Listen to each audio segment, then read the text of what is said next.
favorite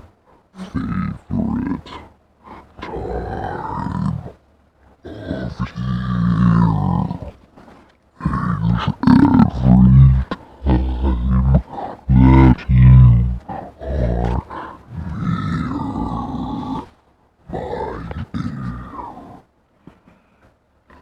we all see creative ideas from time to time, perhaps when we have a problem resting heavily on our shoulders.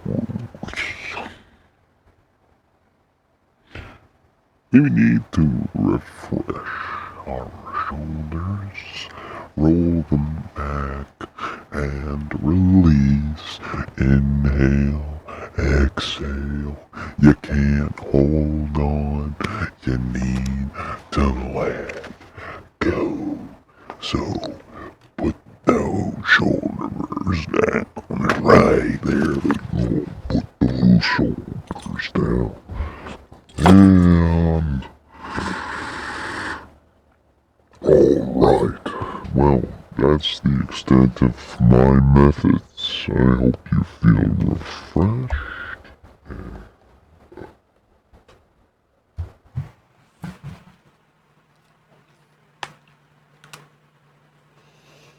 Alright. Y'all feel refreshed? That's great. What we're doing today in my exercise in this moment is we're activating our allowance for temporary concerns to open us up to creative endeavors.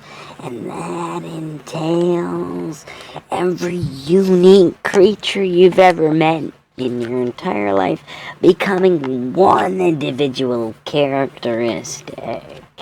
Now, every person is going to fixate upon different characteristics. That's completely normal. And part of this exercise is developing that interactive imagination element that we all have dormant inside. Now, what I need you to do is release all of your righteous indifference. Inhale. Right? Just completely. Just all the way and keep going. Yeah, I can hear you. And until you're completely full like a balloon. Release all of your indifference. Like fire breath. All the ignorant fixations ignited in one uniform flame of exhalation. That's part of this exercise. If you'd excuse me. If you didn't grab a cup of this on your way in, then you fucked up. Excuse my language. You may be missing out. This is a hypoallergenic type of kombucha that I've privately invested into, and you might want to look into that. Anyway, so as your creativity blossoms, has everyone here? No. I'm getting some nods back there, but not many. If your creativity hasn't blossomed, perhaps it's eroded. Now, people call that writer's block. People call that all kinds of different things. But what ultimately that means is that you're susceptible to stress. Now, a lot of people are, but perseverance is the key. And exactly what we should be isn't exactly what we are sometimes. And that's why not all things are for not all people. Now, our compulsions might seem precious to us, but if we don't let them go, we won't develop or learn from each other. And that's part of my method. So now I want every single person in this room to reach for their water, but not pick it up. I said reach for it. Don't pick it up. Now, I want you to feel like a fish being tugged towards bait, okay? The next couple minutes, I want you to really think about how much you want that water. But you also need to remember and figure out that I'm the one that told you you needed it. At least right now. So even if you need a little bit, that's not gonna work. Alright? You're just creating a self-imperfection for your future dehydration. And that's part of this program. You have self-inflicted. And we're going to get to the nature of that when we get to the nature of this next page. We only got 20 seconds. Alright? Your entire spiritual life is going to live within this misty substance of exhalations and inhalations.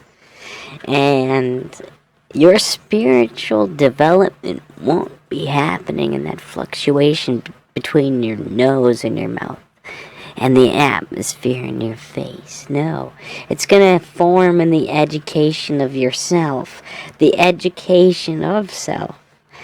And those experiences are lives on lives of broaching categories of a bunch of people not knowing what the fuck they're going on about, but a few people do. And then when they tell other people or write it down, then it makes sense.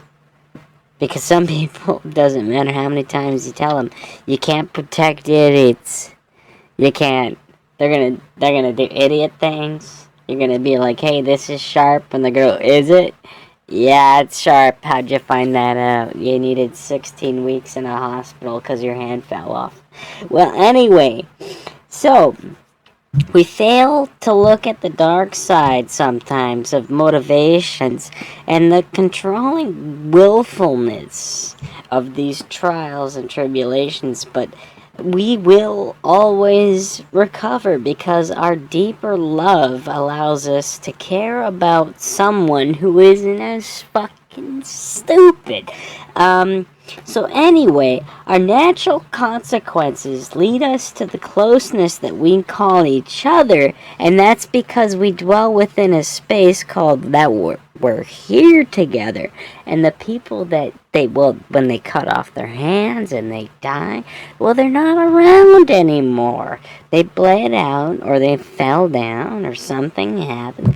And perhaps only in playing that game of life and having a stake in saying something happened, you're building upon experiences and you're telling other people to take notice, and that in itself is a form of self-affirmation and righteousness that goes beyond the spiritual because it leaps into creative play. People can tell each other's stories. They can tell their own stories. And your willingness to let go, what is that?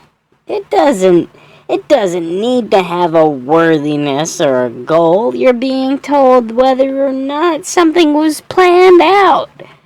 And this forms openness and optimism and discrepancy and all kinds of spirited experimentation of exploring settings and persons and signals and possibilities. But it doesn't fucking matter, does it?